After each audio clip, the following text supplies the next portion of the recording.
Hello there, everybody. This is Alan Feldman from the Laguna Woods Democratic Club. Welcome, and thank you so much for joining us today.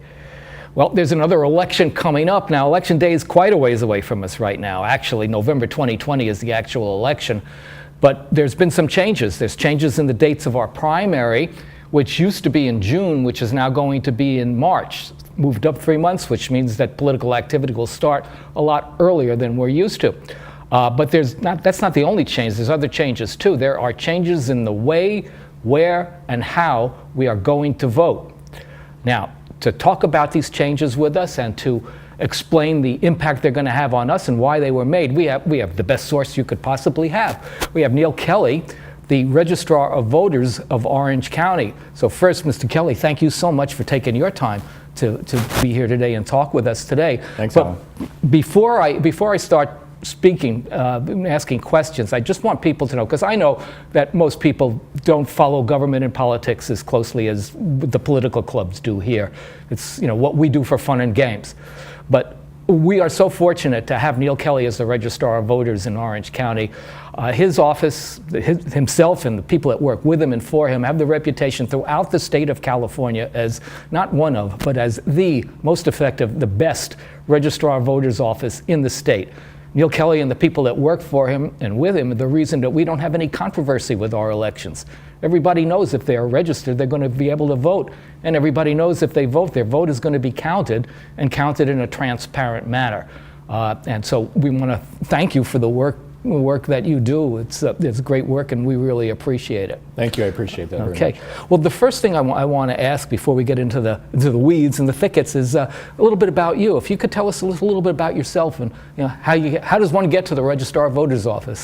That's a great question, because you never grow up thinking I'd like to be a Registrar of Voters. Right. I mean, generally. I came into it a little strange. I ran my own company for about 15, 16 years in the retail business. Mm-hmm. And in 2004, I sold my company to a large national firm.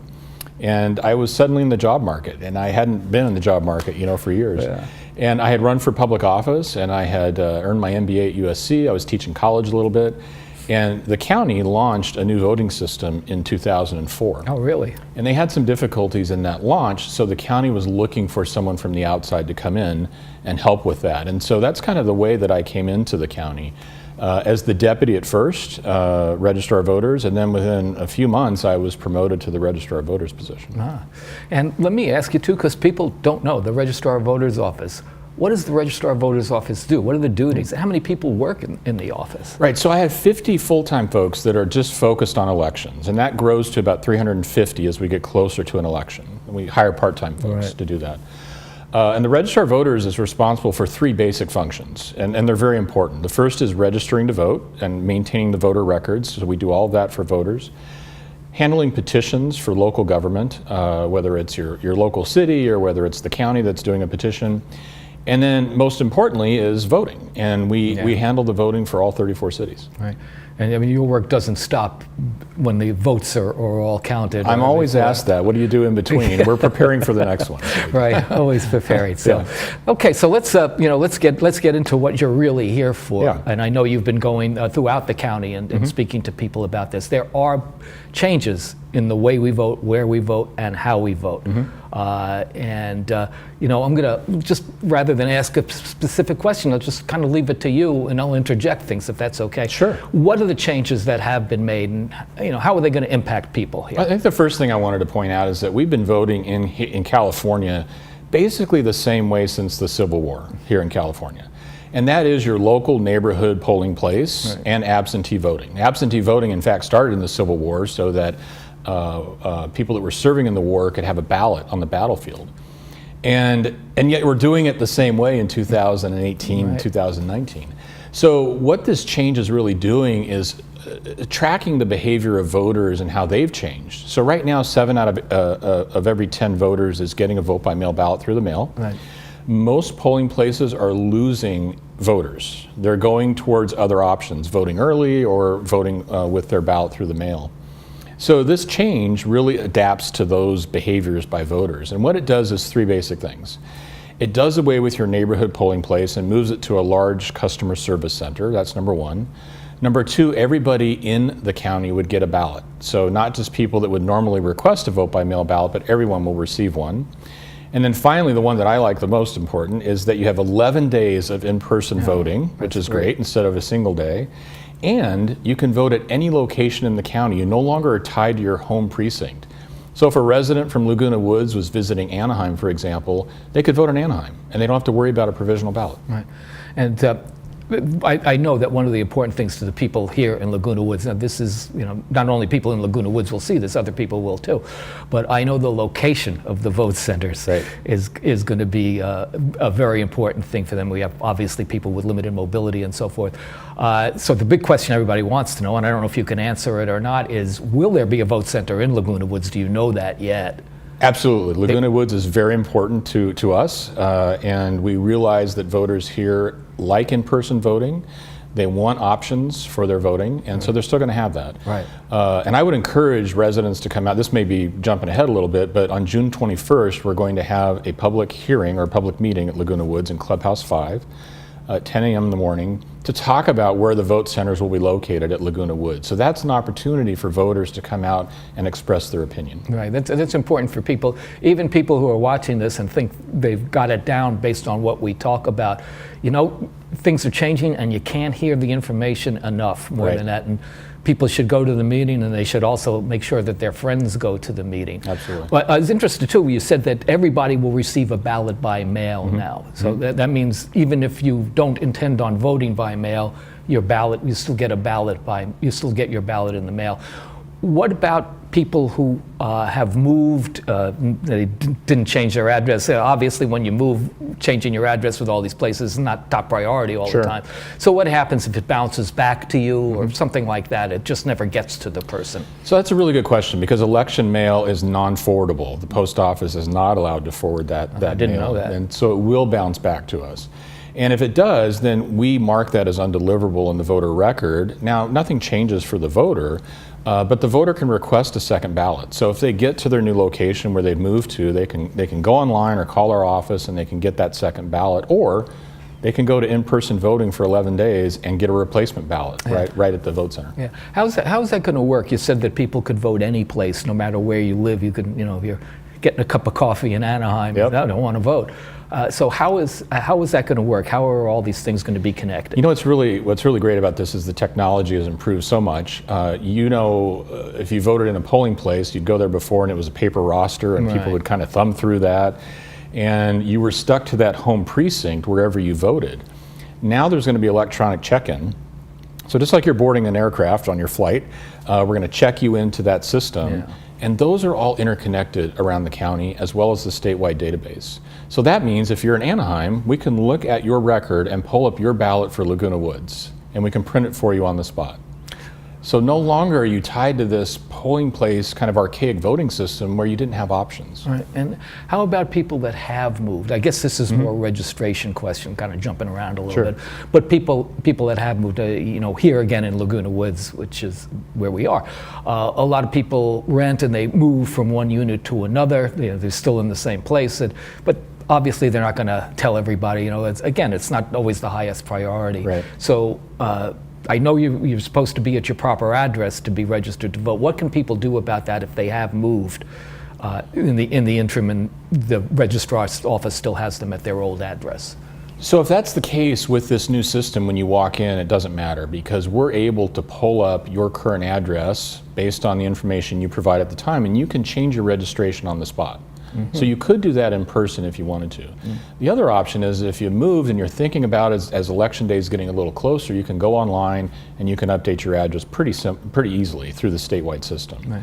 Right. So there's two ways to do that. And if you're not registered at all, are you also able to register That's one of the changes. At the voting centers? Yeah, that's one of the changes for 2020, and that is same-day registration means that you can go to any of the vote centers and register on election day if you wanted to. Now, is this the same law, for my own edification here? Because I've been in California for about 5 years, and I hear about same-day registration has been passed, but it never was effective. So is this that same law that it is? Was that? So finally, it's come to pass. Exactly. It took a few years to get going, but yeah, with these 200 vote centers, we'll be operating all of them will have same-day registration. And you mentioned also, when I get into people can vote 11 days, I think you said 11 days to vote. So is that going to be at everybody at all the voting centers? They all going to be open? You can drop off your ballot or mail it in up to 11 days early? So for the first 7 days, there's going to be about 30 to 40 vote centers open around the county. Certainly we'll make sure one is open here at Laguna Woods. And then for the last 4 days, it's going to expand to 200 vote centers. So it's that last 4 days when it really starts to get busy that will really expand. Yeah. How many voters do you anticipate? Do you make any estimates on what you think? I know. Well, the March 2020 primary is gearing up. I mean, just think about what's in the news today. Yeah, That's really. going to be a busy election. You think? I think it's going to be one of the busier presidential primaries we've seen. And it's possible we could hit, in the high 60s on turnout, which is, for an urban county, in a presidential primary, that's pretty strong. That's impressive. Yeah. It is. I know here we have the last couple of elections. I mean, they've been exciting elections. People have been interested. We had a tremendous voter turnout, over 80% right here, which is really something we're very proud of. Do a lot of door knocking and phone calling. Yeah, you should be, because you're one of the highest turnout locations in the county. Yeah. And are people able to vote if they? Well, the ballot be said, but if people are able to vote at the vote centers, can they do that early also? Just print me out a ballot, I want to do it right here, right now. Absolutely. Up to starting out at that 11th day out, you'll be able to do that. Okay. Yeah. Okay. And I also want to ask you about, vote security. It's always in the news all the time now, and we've heard, I don't know if it's been confirmed, but 2 counties in Florida was supposedly hacked into to one degree or another. And this is a lot of information that's online about a lot of people. What measures are taken to see how are our votes secured? How is our information secured by your office? So since 2016, we have partnered with the FBI and Homeland Security in a very big way. We work with them on a biweekly basis to help harden our network on the cyber side. We've also worked with Homeland Security on the physical security of voting. That includes chain of custody, how the ballots are transported, et cetera. So I can tell you, while I can't talk about all of our security measures, we have done a tremendous amount of work with our federal partners. And if you asked me in 2015, would you be partnering with the FBI and Homeland Security? I would have said no. I mean, it just didn't make sense. But now we've done a huge amount of work leading up to 2020. And I will tell you one thing that I always direct people to is on our website at ocvote.com. You can go to our election library, and we have a document there that details all the security that we put in place that we can talk about publicly. Right. So it's just to assure voters that while no system is 100% secure, right? We have done a tremendous amount of work to harden the security on our system. Right. So you're confident that the election will go as smoothly as they. I feel very confident in that fact. I will tell you that we're not resting on our laurels, and there's certainly sleep that I lose at night because I want to make sure that everything is in place and protected. Right. And I'd like to ask you also about counting the votes, counting the ballots that come in early. I'm thinking of the 2018 election, where we had on election night, we had 20 candidates leading who ended up losing. Right. And and that's one of the things talking about the work that your office does too. There's other places in this country where they'd still be in court on those.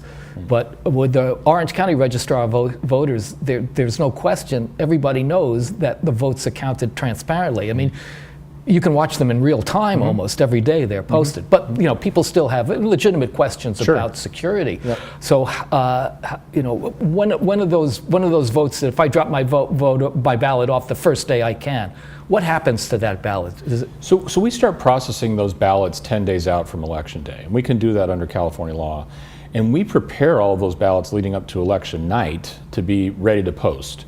Now, I'm glad you asked the question, because what happened in November of 2018 was we had more ballots dropped off on election day than we had received the 30 days prior to election day. And that's why you had 20 candidates that flipped, because you had these votes that came in that were exceeding the number, the entire volume, for 30 days.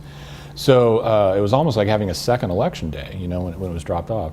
But we can process all of those leading up to election day and be ready to post them on election night. And I know they're going to have what you refer to as drop-off boxes also in addition. Could you explain to us what those are? So these are large metal drop boxes that are more secure than a mailbox in terms of the size of the slot, the way they're constructed, and there'll be 110 of those installed permanently throughout the county. You can't miss them. They're very large yellow boxes that say ballot drop box, and we'll be servicing those leading all the way up to Election Day. We have teams that will be out collecting those ballots under tight security. And so I would encourage voters, if they don't want to mail it, if they have an issue with the post office or there's concern over that, use one of our drop boxes because it'll get right to us directly. Now, are the ballots going to be collected at the drop box on a daily basis? So under state law, there's a requirement that as you're further out from Election Day, you collect them every 96 hours. And then as we get within that last 5 days roughly, it's daily. And based on the volume, I may have teams that are going out twice a day to collect those ballots. Right. And will the results of those, when will the results of those early ballots be posted? Are they posted before Election Day, or do you have to hold them until Election Day? I do have to hold them till election night, so they'll be posted just after 8 o'clock on election night. That's when the polls close, right? And then everything else that's dropped off on Election Day will be processed within the 3 days following. Okay. And let me ask you also about people who there's people who love to go to the polls. Sure. That's the way they've always done it, and they enjoy doing it. Even though they're not called polling places anymore, they're called voting centers now. It sounds to me like people will still be able to do it. They can do it the same way they've always done it if that's what they'd like to do. You know, one of the beauties of this vote center system is that, just to your point, people that like that in-person component will still be able to do that. So these vote centers will serve much more with much more features than a polling place. So for instance, a voter could go into a vote center, get a replacement ballot, fix registration issues, drop off a ballot, cast a ballot there, and they'll be able to do that at one of 200 locations throughout the county. Now, I'm wondering I know you've been going around speaking to groups. I think you were in Irvine just last week. Excuse me. What's been the reaction of people when you explain this to them? Has it been a positive reaction? People understand what's being done and why it's being done? Yeah, broadly, very positive reaction. I think the average voter is realizing that this is about the voter experience. It's nothing more than let's improve the experience for that person when they come in to vote. And I think from that standpoint, they're really accepting of what the changes are. The biggest fear that I have is that there's going to be somebody on Election Day at a garage somewhere that calls us and says, my polling place isn't here anymore, right? Yeah. So it's communication. We've got to get the word out to voters that this change is happening. So I'm really glad you had me on to talk about it. Right. Well, we're glad to have you. Yeah. And this is now this system that we are using now. This is not yet a statewide system, correct? That's right. Correct. And this is experimental, if that's the proper word, or I don't know. Well, so I started to try and make this transition in 2017, right. And our board of supervisors didn't want to make that move in 17, so I came back 2 years later in 19 and was able to get a 4-0 vote from the board to make this transition. I think we're past the experimental stage, because in 2018 there were 5 counties that went and transitioned to vote centers, and in 2020 there'll be 20 counties out of the 58. And my guess is by 2022 or 24, the majority of the counties will be transitioning. Let me ask you, what were the objections to putting this system online, and what happened that overcame those objections? You know, I think with anything, change is the biggest thing, right? I mean, it's a huge change, especially when I just told you we've been voting the same way since the Civil War. And so it's hard, I think, for people to adjust to that change. But I think the biggest challenge was everybody getting a vote by mail ballot caused some concerns for some folks, making sure that's a secure system. I think people were concerned a bit by the reduction in the polling places, right? I mean, that's a concern. So when I came back to overcome a lot of those things, we've done a lot of work on the list maintenance side for vote by mail ballots. We are, instead of proposing 150 vote centers, I'm proposing almost 200 vote centers. So there's some changes that I made when I came back to try and overcome some of those objections. And obviously that worked. It worked, yeah. Unanimous vote. And how about people that like to work at the polls? There's people who volunteer every year. I know people who love to volunteer at the polls. And it sounds like they would still be able to do that at the vote centers, but I'm not sure. Well, so I love our poll workers. I think we have some of the best in the country. But the volunteer program will be going away as we know it today. And we'll be moving to an employee-based system. for these vote centers. Now, however, Colorado went to vote centers in 2014, and some of their best employees at vote centers are former poll workers in Colorado. So we're going to be doing the same thing, is looking to hire some of our former poll workers to work in the vote centers. And these would be jobs just during the let's call it the voting season. They wouldn't be full-time employees or. Correct. It'd be about a 2.5, 3 week window that these folks would work. And if they're interested, we have a sign-up form already that we're getting interest on our website. Can I give that website if that's okay? Yes, please do. So it's ocvote.com/vote center. And there's a form on there that they can just fill in their information. We'll get back to them. Yeah. Let me just tell people the OC Vote website is really a good website. You can find all sorts of information on there. You can find all sorts of information about yourself on there. You can find out if you're registered. And if you use the website, or if you have any questions, use the website or call. The people who speak with you, the staff is really outstanding. I can't say enough about it. I truly can't. They're really outstanding. They will answer your question, and just as important, they'll answer it in language that you can understand. You'll know what they're talking about. They won't leave you in mystery scratching your head. What did they say? I thought they said this. I thought they said that. Yeah. So it's again, and that's that's part of the work that you do, which we are so grateful for. I also wanted to ask you about the results of the counties that did this, have already put this online. What have their results been? How has it worked for them? So I think the largest county out of that 5, which was Sacramento, had some good lessons learned from 2018, and that was it sounds like they're going to up the number of vote centers. They had some lines that occurred. I think some of the issues that they learned from that were also that there was no partisan benefit one way or the other, whether it was for Dems, Republicans, or any other party. And so learning about that data was really important from this. So I think, and the communication for voters, how voters are communicated with leading up to Election Day is really important. Yeah. So good lessons from that. Yeah. Well, it really sounds like, when you were describing it, it sounds like everything that's been done is really to the advantage of the voters, making it easier, making it more convenient to vote. You know, one of the things that troubles me sometimes as an election official is we get caught in a bubble. And you're thinking about, how do I make it easier for the office? How do I make it easier for our employees? But we need to not lose sight of the voters, because that's who we serve. Well, that's true. Right? And so this whole idea of improving the experience is really to benefit the voters. Yeah. It sounds like it. I'm anxious to do it. I want to go a little afield now and ask you a couple of questions about, well, in the news last year, or and even the beginning of this year, was the problems with the motor voter law, the DMV. Can you explain to us? I mean, I know that's not your purview necessarily, but could you explain to us what happened and what can be done to make it better, or what is being done to make it better? So just recently, voters have the opportunity, when they go to DMV and they have a transaction, a new driver's license, a change of address, that their data will automatically update on their voter registration record unless they choose to opt out of that. And that transition, I think, was a little difficult for DMV. That transition was a little difficult for the state.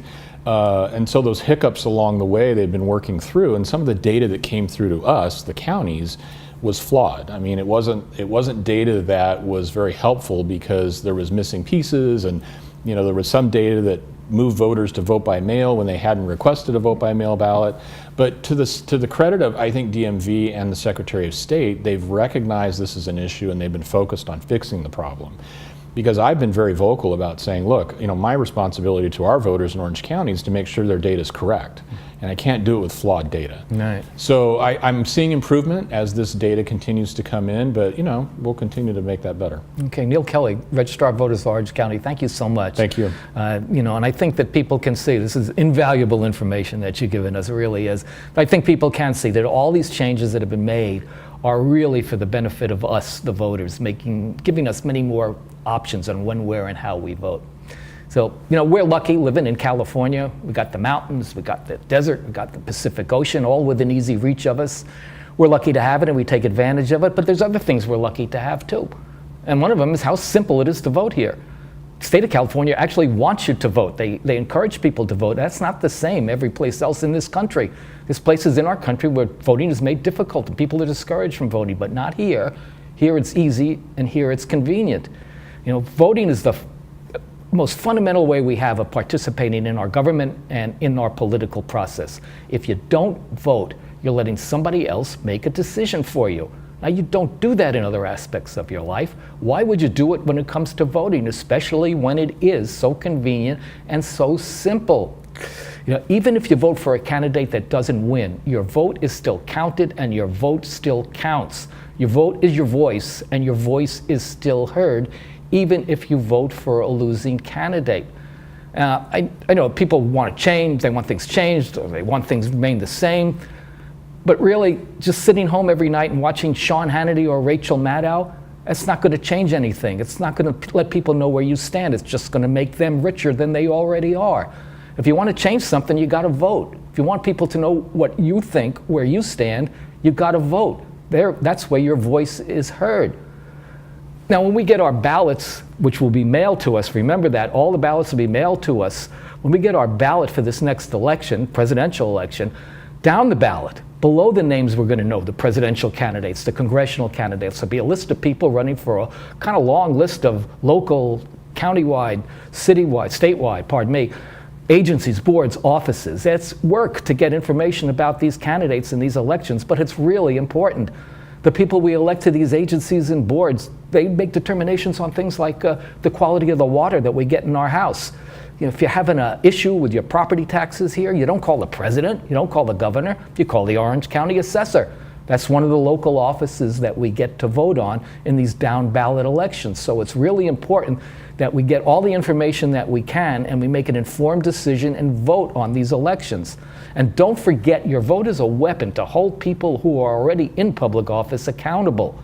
So don't disarm yourself by not voting.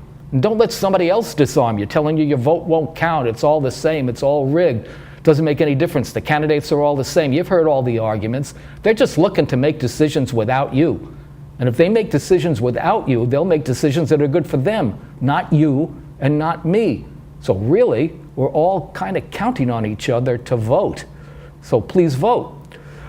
So again, Neal, Kelley, thank you so much for being here. Don't forget the meeting June 21st. I'm not sure where it's going to be. It's one of the clubhouses here. I'm sorry, I don't have that information. Clubhouse 5. So it's at Clubhouse 5.